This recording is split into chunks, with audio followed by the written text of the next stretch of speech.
இன்றைக்கி வீட்லேயே குழந்தைங்களுக்கு ஈஸியாக எப்படி ஸ்நாக்ஸ் செய்கிறது பார்க்கலாம் வாங்க. முதல்ல ஒரு 2 பெரிய உருளைக்கிழங்கு எடுத்திருக்கேன்.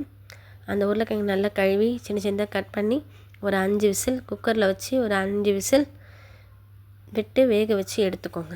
அந்த விசில் அடங்கிறதுக்குள்ளே நம்ம இந்த பானிபூரியோட ரசம் எப்படி வைக்கலான்னு பாருங்கள்.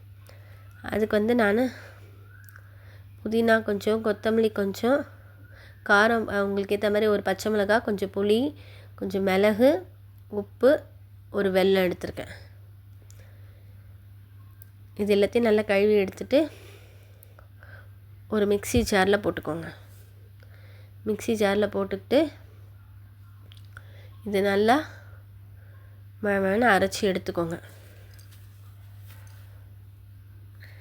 ஏன்னா நம்ம குழந்தைங்களுக்கு வெளியே போய் வாங்குறதுக்கு வீட்லேயே ஈவினிங்கு ஒரு ஸ்நாக்ஸ் செஞ்சு தந்தோம் அப்படின்னா நம்ம குழந்தைங்க வெளியே கடையில் நம்மளை எதுவும் கேட்க மாட்டாங்க. இந்த மாதிரி நான் பண்ணுறதெல்லாம் நான் செய்கிற சமையலாம் உங்களுக்கு பிடிச்சிருந்துன்னா எங்கள் வீடியோவை சப்ஸ்கிரைப் பண்ணுங்கள், வீடியோ ஷேர் பண்ணுங்கள், லைக் பண்ணுங்கள். இப்போ இந்த அரைச்சி எடுத்தாச்சு, மிக்ஸி ஜாரில் ட்ரான்ஸ் பண்ணி முடிய அரைச்சி எடுத்தாச்சு.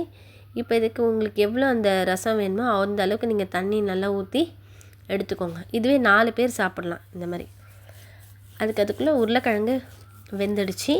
நம்ம அந்த எடுத்து நல்லா மசிச்சுப்போம். நல்லா மசித்து எடுத்துக்கிட்டு தேவையான அளவு அதில் உப்பு போட்டுக்கோங்க. உப்பு போட்டுன்னு காரத்துக்கு அதுலேயே மிளகாத்தூளும் போட்டுக்கோங்க. நல்லா கலந்துட்டோடனே நல்லா கலக்கிக்கோங்க. கலக்கிட்டு நான் வெங்காயமாக அரிஞ்சு வச்சுருக்கேன், அதையும் போட்டு நல்லா கலக்கி வச்சுருங்க.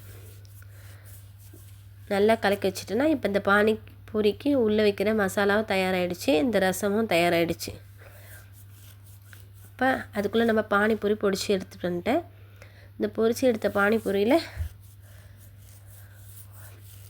ஒன்று ஒன்றா நம்ம உடச்சி அந்த ரசத்தை ஊற்றி சாப்பிட வேண்டியதாக, மசாலா வச்சு ரசத்தை ஊற்றி சாப்பிட்லாம்.